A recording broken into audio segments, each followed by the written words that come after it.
Abot gayod kina nga panahon nga ang kanang sa katungmalan sa blang kasulatan nga kana nga nasod sa dihang papaon niya ang tanang mga dautan ang tanang mga hibilin diha aduna na ipagtuo sa mga pulong aduna na ikahadlok ngadto kani ug di na mabuhat ang dautan makapahulay na kana nga nasod tungod kay wa nay maninimtahan wala nay mga dautan wala nay muhimo og kadaot wala nay muhimo og kagubot og kasamo nga naman kay tanan na puyo na nga nasod lundon mga katawhan sa Dios maong nga magmalinaw ang maong nasod. Magkapahulay ang maong nasod. Ug ang maong nasod. Magkapahulay sumag sa katoksisiti. Matuman na ang tanan ng sulat sa baang kasulatan. Kay moabot gayud ang katamanan. Kay dili mahitabo nga muwalay sa Ginoong Kristo. Dili mahitabo ang rapture nga gingon nila. Hangtod dili matuman ang tanan ng sulat sa baang kasulatan. Amen. Dili ang katamanan. Mabut na ang sa kanas.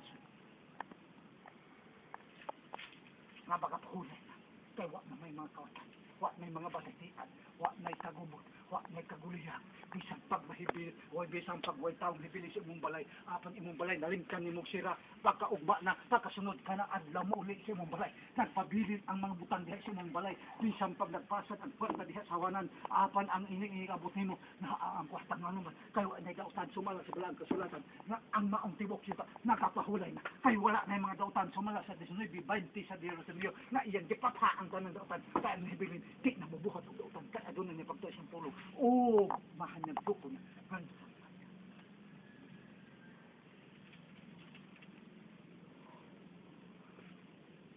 Sumala sa sulat. Sa Isaiah 60:22.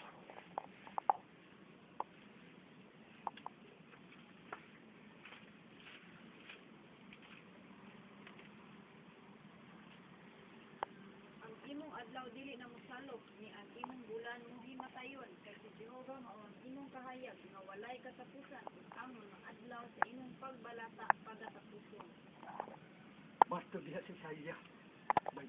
Ang imong mga adlaw di. Kay ang grupo dili mo agi o kamatayon di na mosalop sama sa bulan.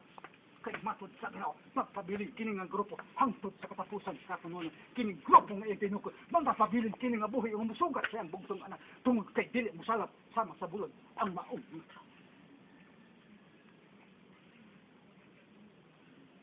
lahat ang grupo kay mo kini ang katumanan Isaiah 50. Matkan sa Ginoo nga kining mga tawhana dili mosalop sama sa adlaw sa bulan mao kay ni ang gitagan-an sa Dios nga lebihan kadagko nga mga bahandi matod sa Dios ang tanong bahandi sa kangit-ngitan o sa tingako nga magtingako ikahatas niya o kini nga nasuhat sa sulat 45:1. Mao kini ang giingon ni Jehova sa iyang ginihog nga si Cairo kantang tuong kamot gikuptan ko aron sa pagsakop sa mga nasod sa iyang atubangan ug paluagan ko ang mga hawak sa mga hari aron sa pag-abli sa mga ganghaan sa iyang atubangan ug ang mga ganghaan dili pagatakpan.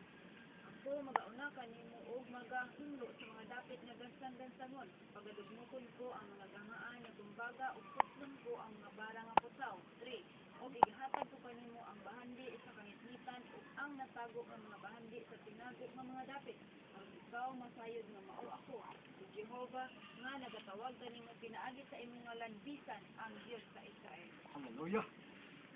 Sumala sa balaang kasulatan kining mga tao dili na musal sama sa o kining tawhana na sulat sa balaang kasulatan nga mao kini ang iyang gitugyanan sa tanang bahandi nining ang kalibutan kay matod sa Ginoo kini nga tao magauna siya pagadugmok ko niya ang mga janggan-jangon sa o matod sa Ginoo paluagan niya ang mga hari dugmok ko niya ang tumbagan ng putaw paluagan niya ang hawak sa mga hari o ang bara ang tumbaga nga putahan iyang pagadugmok ug ang bara nga putaw iyang pagaputyo ng mga adlaw inihatag na sa Ginoo katumanan sa tanang nisulat sa balang kasulatan nga kini nga tao ana-ana ang bahandi iya nang nakuptan iya nang nahaptan ang tanang bahandi usab nga ni as ilalom sayo ta matod sa Ginoo sa tuig 2008 matod sa Ginoo sa alas 3 pasado giingnan ko sa Ginoo ang tanang minerals sa tibuok Pilipinas igahatag ko kanimo akong nasabtan nga ang minerals mao ang tubig apan di ang mineral nga adi ay ang tanang klase puthaw aluminum tumbaga o kining mga buhang o mga uwi di ay kana minerals o kana ang ingon sa Ginoo ihatag ko kanimo ang tanang minerals sumala sa nisulat sa malaang kasulatan sa 45 sa Isaias nga ang tanang tinago sa mga tinago nga mga dapit nga mga hangti ihatag ko kanimo ug maabot na yun nga maipamatod-an sa Ginoo kay matod sa Ginoo ako nga ikaw makahibalo nga ako maghatag mao ang Diyos sa Israel. Paluagan sa Diyos ang mga hari, ang hawak sa mga hari. Pangluag, manuman, buabot ang tibuok sa kalibutan ang hadihan nga kagutom. Ang kadato nila mawala. Di na magsilbi ang ilang kadato, tungod ka mawala ilang kadato kay ang makailin nga labing datos sa kalibutan nga maong Pilipinas ug unya ang tanang mga nasod sumala sa balag kasulatan inihakuton sa Ginoo dalhon sa Ginoo ni ini nga nasod nga iyang patindugon iyang padakon bisan kini gamay iyang paligunon bisan kini gamay sumala sa balag kasulatan asa mabasa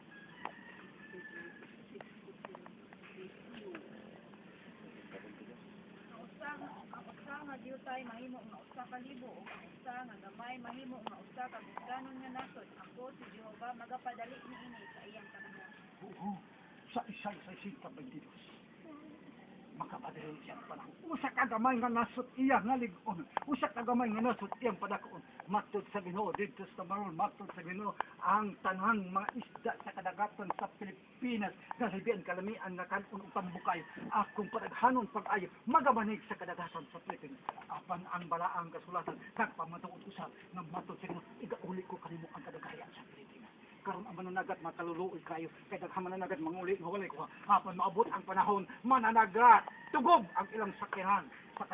sa mga isda tungod sa kadaghayan tungod sa kabaga sa isda tungod kay masulat sa blang kasulatan ulit niya ang kadaghayan sa kadagatan kini nga saad sa Dios dili mapakyas kay ang Dios nga nagsaad walay pagkapakyas nga matod sa Ginoo Sara ikaw mga sa usa ka batak nga lalaki ug imong pagkatawgon Isaak matod pa ni Sara karon pahinaon nga tiguang nako nagkatawa si Sara matod sa Dios binaagis mo lunda Sara nakatawa ka matod si Sara wala ko makakatawa nga naman kay lisod kaayo ang saad sa Dios matod tiguang na si Sara nagminopos na si Sara sa batanon pa, di makaanak si Sara tungod kay si Sara apulit apan way imposible sa pulong sa usahan sa Diyos kay matod pa sa Ginoo ang tanan kung saan matuman ang nasulat kay nasulat matuman ang tanan kay ang Diyos nga nagsaad ini usa ka Diyos nga matinud-anon siya ang mga pulong ug ang pulong sa Diyos balaan sa tanang balaan mao nga maabot gayud ang katumanan sumala sa nasulat sa iyang mga pulong ug sumala sa nasulat sa mga pulong kini tao nga usa nga ilang gisaaran nga iyang tagaan sa tanang bahandi sa kagitgitan nga mao ang bahandi nga matod sa Ginoo matod sa Ginoo ang gisulat ni propeta Isaias nga bahandi sa kagitgitan mao ang mga bahandi nga gibutan sa mga hapon sa mga tao tungod kay kining hapon nga nagtago ning bahandi ilang di pabantayan sa ilang gituhuan nga mamulunda sa hangit mamulunda ni Lucifer mo di pabantay nila mo kini nga nagpamatuod ang balaang kasulatan nga bahandi sa kalingitan kay daghan kayo nga mga bahandi karon nga ang daan na gani unta na din sira man to naigo man ito mo pagtukso nga nawala man na pa ipakuha amatod pa atong alam mo alas 12 sa gabi, buwanto ka dito, na ibang alas 12 sa tungang gabi. May ato ang mga tao. Mo ang tanan ni sarili, sabi mo, hayag ang bulan. Kaya inon sa katong nagsulti sila, kanang hayag ang bulan, alas 12 sa gabi, kamado. Ikaw ra isa, di ka magpauban. Ito man sa mga tao. At tulay siya, dati para pangkay mabawra. Kalot na siya. pagkalot niya, hindi mo na ang katumba sa kalabitang banga. Tinga siya, walay kahoy. Ano nilandong? Hangad pa niya agta. Sirit og dagan. Ano man? Bandi sa katingitan, matod sa kinagkagibantayan sa mga tao naglubog, sa mga engkanto, mga manunundak ni Setor, manunundak si Aniklit, kana napamatud-an nato, kay daghan kayo na nanggigisugo bitang ipakuha unya. Ini adto wala na kundi kamutong. Tinuod kay ang gisulti sa pulong sa Ginoo sumala sa balaang kasulatan. Bandi sa kanilitan, apan matod sa Ginoo ang salapi ako, ang bulawan ako usab, ang tanang butang binuhat sa Dios sulong mara sa nasulat sa balaang kasulatan sa Hinesis, tanang mga butang ang Dios ang nagbuhat, busak ang tanang binuhat sa Dios. Kining tanan dihatag sa Dios sa maong tao nga si Cyril o kini si Cyril nga usa ka tawo nga iyang gitugyanan nga tanang mga butang adunay kauban nga mga tao usa ka grupo nga tinukod sa Dios sumala sa nasulat sa balaang kasulatan o kini nga grupo mo kini ang gitugyanan sa Ginoo nga mao ang grupo mubahin-bahin mupag-apot-apot ngadto sa mga pastor kay pastor ang giingon din sa balaang kasulatan o kini mga pastor nga kadalhan ini nga grupo sa mga hinabang pag sa mga panalangin ngadto sa mga katawhan o kini mga pastor mao kini ang mga pastor nga nag-ihat kung pila ka membro niya nga naa sa kalisod sumala sa balaang kasulatan nga kini manghatag kini nga grupo ngadto sa mga pastor nga maamudong mga dumala aron ang naa sa kalisod nga mga katawhan niya nga balaan mahulipad ang ilang kawala doon o mubaha ang daghan kay mga pagpasalamat ngadto sa Dios o kining nasulat sa balaang kasulatan sa 2 Corinto kapitulo 9 verse 10 wala ka kini mahitabo kay atong makita ang baha dili baha sa mga pagpasalamat apan baha sa mga sa kalamidad ubaha mga anod ang mga dagko mga balay bisan pa ang balay nga simentado kung maigaan sa baha mapukan siya tungod kay kini nga baha mao kini ang baha nga kalamidad apan kini baha nga gisgutan sa balaang kasulatan nga mubaha mao ang mubaha nga pagpasalamat gani ang urat pamtuma hangtod ini atong pagkon apan salamat sa Ginoo niabot na ang Amen. kay naana ang grupo nga tinukod sa Dios usa ka grupo nga gisugo sa Dios sumala sa Mateo 28 versikulo 19-20 matod sa Ginoo panglakaw basa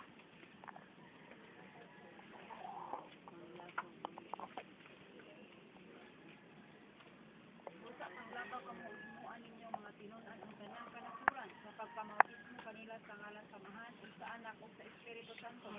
nga magatudlo kanila sa pagtuman sa tanan nga akong gisugo kaninyo ug tan-awa ako magauban kaninyo sa kanunay hangtod sa katapusan sa kapanahon. tan-awa mag-aubot ako kanina sa kanunay hangtod sa katapusan sa kapanahonan inyong himuong tinunan ang tanang kanasuran sa pagpamautismo kanila samahan sa anak ug sa Espiritu Santo kini nga sugo wala pa kini matuman usa ka dako ay sugo sa Dios kini nga grupo aron kini tanan makaila ang tanang kanasuran nga adunay Dios nga mao ang nagbuhat sa langit ug yuta usa ka Dios nga nagsugo sa tao sa sugo ni nga grupo nga kinahanglan sila magadinulsol og budawat ni Kristo nga ilang persona maluwas ug magpabautismo sila sa ngalan sa Amahan sa Anak ug sa Espiritu Santo kini sugo sa Dios mao gid kini ang kinahanglan nga ikamantala sa tanang kanasuran aron ang tanang kanasuran makaila nga adunay tulo ka persona sa usa ka Dios tungod kay kini nga sugo tulo Amahan Anak ug Espiritu Santo walay idugang walay ikuha tungod kay kini balaan ang dako ka sugo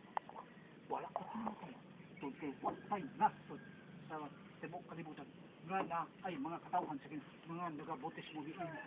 nga bumalan sa mga sa Anak ug Espiritu Santo adto naman siguro tao nga ipadala ay mga dito magwali naa sa tago nga naman kay mahadlok man kadakpon kay patyon kay ang balaang kasulatan nagahisgod man nga adunay grupo nga iyang ubanan sa tanang panahon ug sa tibuok kanasuran kinahanglan nga kini nga grupo magabautismo sa ngalan sa Amahan sa Anak ug sa Espiritu Santo o magadudlo nga nga mga tawhana sa pagtuman sa tanan nga gitudlo sa Ginoo sugod sa Ginoo sa ato mao kini ang grupo nga tinukod sa Dios kini nga grupo gitukod sa Dios kay adto sa diha nga misaka ang Ginoo paingon sa langit apan sa diha nga pagtukod sa Dios ni ining grupo nagahulat ang Ginoo sa henerasyon nga kini mga tawhana nga ibutang ni ining grupo mga tawo o karon na tawo na ug kini mao ang grupo nga di karon nagdamo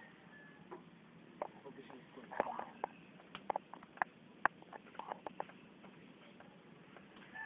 ini ang grupo nga nagaingon Isaya sa 16 na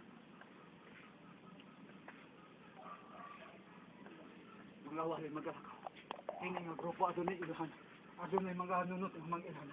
og matod pa sa Ginoo ang moto og mabutis mo malawas apan ang di mo to mahuman sa silog kay kikinahanglan nga ang bautismo igawali sa tanang katawhan sa tibuok kalibutan nga kinahanglan ang tawo mga sa diha madawat ni Ginoong Kristo og magahinulsay sa iyang mga kasalanan kinahanglan sa iyang dawaton ang bautismo sa diha nga siya adto may panahon sa kabuhat apan kun ana sa siya nagtinga na dili na kinahanglan pang imong pagdalhon dito ito sa tubig tungod kay wa na siya panahon mga busunod pa sa Ginoo apan katong aduna pay panahon nga mosunod siya sa Ginoo mubuhat siya dunay mao kini ang pagabautismo sa ngalan sa mga anak ug Espiritu Santo apan kun siya dili mo matod sa balang kasugatan mahapon siya kay kini dako ay masugo o kini nga sugo gikinahanglan mao kini ang tumanon nga wala idugang wala kulang tungod kay ang balaang kasulatan nagatudlo sumala sa Mateo 28 basa ang Mateo 28 basa unsa ang gisugo sa Dios kini dako ay sugo Sa panglakaw kamo o himuan ninyong mga tinun-an ang tanang kanasuran sa pagpamautismo kanila sa ngalan sa Amahan o sa Anak o sa Espiritu Santo. ang tingin sa Ginoo ngalan sa Ama sa Anak o sa Espiritu Santo tuslo dayon ang tao sa tubig dili na paghumbang tuslo na yung bakang ani sa ngalan sa Ama sa Anak o sa Espiritu Santo sa ngalan ni Jesus tuslo sobra na kay ang ngalan sa Amahan mao si Jesus ang ngalan sa Anak mao ang amin sumala sa pinadiyag 3:14 mao nga gikinahanglan unsa ang sugo mao ra gyud kana ang atong sundon og buhaton dili mahimo nga kun ang dili mahimo nga pagkakuan sumala sa pinadiyag kapitulo 22 ang mukuha adunay hampa ang musila ang musba adunay mao nga kinahanglan nga kini nga grupo mao ra gyud ang tumanon sumala sa sulat sa balaang kasulatan unsa ang sugo mao ra gyud kana ang igatundo kay 4 versikulo 17 o nga wala pagayoy hinagiban nga nabuhat nga magmalapos kay kini nga grupo mao kini ang ingon ni Ginoong Hesus sa diha nga siya misaka ako magauban sa kanunay o hangtod sa katapusan na kanunay ang Ginoo nagauban ni nga grupo tabisan pa sa pagkakaroon kini nga grupo gyang wala gitukuan wala gidawat apan maabot ang panong pamatud-an sa Ginoo at kini ang grupo mao kini ang grupong tinawag sa Dios mao kini ang grupong tinukod sa Dios mao kini ang grupo nga mga pinili sa Dios mao kini ang grupo nga nasulat sa balaang kasulatan nga katumanan sa tanan na hisulat sa balaang kasulatan nga mao kini ang gisultihan sa Dios sa mga tinhago sumala sa balaang kasulatan sa Roma 16:25 itago sa Dios sa hilom sa kaako sa Pilipinas apan di padayak sa Dios ngadto sa mga tao iyang sinadika aron ipalihag sa tibuok kalibutan nga adunay nasod nga hindi nga mahimo sa kanasod nga waka o sa kanasod nga tinawag sa Dios nagdili kayod mo palayok kini nga nasod sa diha nga tawgon sa Dios ni dalagang pagtuo kini sa diha ang Dios magatawag mo ni Dios ang pagtawag sa Ginoo abot na ang panahon sa Dios nga tawag ni nga nasod ang katawhan sa Diyos sa iyong pinili ang grupo sa Diyos sa iyong pinili ipadala sa Diyos bisan ason dapit din sa Pilipinas matag krusada matod sa Ginoo akong paghinduan ug ang tanan makadungo sa akong mga pulo mutuo ug mudawat kalako matod sa Ginoo maginagsanay ang mga ug mga sundalo kasi makaila na nagday sila mga magsuon pinaagi sa pagtindog sa Ginoo pinaagi kanimo nga iyang pinili ikaw usa ka tawo nga pinili sa Dios wala kay ka mahimog sa taguan kan sa imong inahan dipili ka na daan haron sa pag-abot sa